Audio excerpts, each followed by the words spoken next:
네, 홍보기획기사 김태우입니다. 저는 뭐 앞서서 발제자분도 좋은 말씀 해주셨고 토론자분들 다 좋은 말씀 해주셔서 한 세 가지 정도 말씀을 좀 드리고 싶습니다. 그러니까 지금 계속적으로 그 패러다임이 전환이 필요하다는 거의 핵심은 결국은 공급자 중심에서 수요자 중심, 국민 중심으로 가자는 게 첫 번째고, 두 번째가 그동안 수가 보상이나 이런 부분들이 가치 중심이 아니었는데 가치 중심으로 좀 질 관리를 하는 쪽으로 가보자라는 게 두 가지가 핵심적인 패러다임의 전환 같은데, 여기서 좀 간과되고 있는 게 결국은 이 갈등의 조정이라는 것을 어떻게 할 것인가, 소위 실무적으로 추진할 때 사업단에서 이 갈등의 조정을 어떻게 할 것인가가 좀 빠져 있는 것 같습니다. 그래서 두 가지 사례를 가지고 좀 말씀을 드리고 싶은데, 최근에 장애인 주치 제도를 시범 사업을 운영하고 있습니다. 정부 주도로. 그 논의 과정에서 한의사협회의 의견 또는 치과의사협회의 의견들이 반영되지 않고 지금 소위 시범 사업은 그대로 진행하고 있거든요.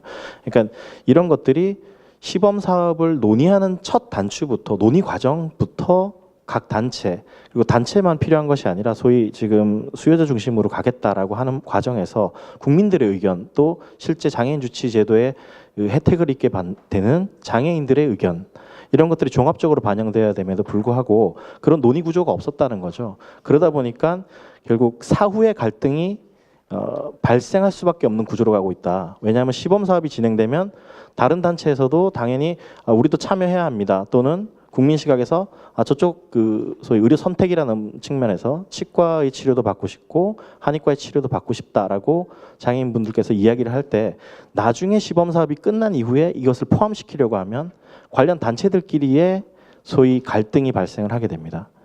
그 이후에 그러면 정부가 이것을 조정을 하겠다라고 하면 사후에 갈등 조정받게 되지 않거든요. 사업을 설계하고 처음 계획할 때 단계부터 각 직능 그리고 관련 단체 그리고 혜택을 받게 되는 국민들까지 다 포함시켜서 논의를 해서 하나의 모델을 만들고 그 사업을 진행하면 사후에 이런 갈등 부분이 조금 적어질 수 있다라고 하는 부분들이 있습니다. 그래서 갈등 조정이 가장 먼저 고려돼야 된다. 그것을 위해서는 아까 뭐 민주적 절차, 투명성 있는 그런 것들이 필요하다고 하셨는데 매우 공감하는 부분이고, 그 두 번째로는 수요자 중심이라는 측면에서 그 가까운 일본의 사례를 하나 들어드리고 싶어요. 일본에서는 이제 물론 고령화 사회가 저희보다 한 30년 먼저 왔다고 하는데 개호 사업이라는 걸 하고 있습니다. 소위 저희로 치면 방문 진료 같은 것들을 하고 있는데, 이게 뭐 간호 방문 서비스도 포함된 형태의 방문 진료 서비스를 개호 사업이라고 하고 있습니다. 여기에는 관련된 지자체도 반드시 들어오게 돼 있고 관련된 뭐 의학 단체들 그리고 간호사 단체들 이런 것들이 다 포함해 가지고 하나의 거버넌스를 만들어서 논의를 해서 실제 시행을 하고 있거든요. 그러니까 저희 한의과에서도 이런 부분들이 아쉬운 겁니다. 그러니까 수요자 중심으로 갔을 때 저출산 고령화 사회에 있을 때 고령화 사회로 가면 갈수록 한의과가 가지는 강점들을 그 안에 녹여낼 수 있는 부분들이 충분히 있는데, 이런 갈등 관리라는 부분들이 빠져 있다 보니까 사후에 이 사업들을 다시 평가하면서 그 한의과를 포함시켜달라 이런 식으로 일이 진행되다 보니까 지속적으로 갈등의 그런 아젠다로 관리가 되면서 사업 같은 것들이 제대로 진행되지 않게 되거든요. 결국은 국민 입장에서는 굉장히 불편감을 야기할 수밖에 없다라는 측면이 있고, 가치 기반이라는 측면에서는 어떤 수가 보상의 체계를 가치 기반으로 가져가겠다는 부분은 어쩌면 가치 기반이라는 단어 안에 각각 생각은 조금 다른 것 같습니다. 가치 기반이라는 단어 자체가 조금 포괄적인 단어이기 때문에 저희는 이렇게 생각하는 부분들이 있습니다. 시간 가산제, 뭐 진찰료에 있어서 시간 가산제 같은 것들이 활발하게 논의되고 연구됐던 적이 있던 것으로 알고 있는데, 그런 식으로 이 소위 정성적인 부분을 어떻게 정량적인 지표를 끌어낼 건가.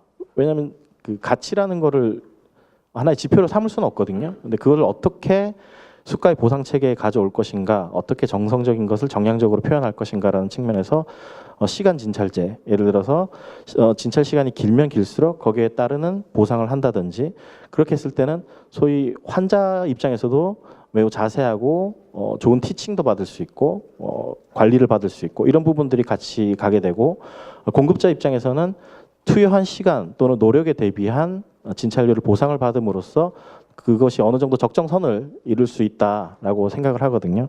그래서 그런 부분들이 좀 같이 고민이 돼야 된다라는 생각이 들고, 결론적으로 말씀드리면은 이런 모든 것들이 지금 좀 종합적인 보건의료 발전 계획 녹아 들어가야 된다라는 생각을 하고 있고요. 그 과정에서는 전체적인 거버넌스를 구성을 해서 각 단체별 의견 그리고 국민 의견 이런 것들을 다 받아들여서 가야 된다.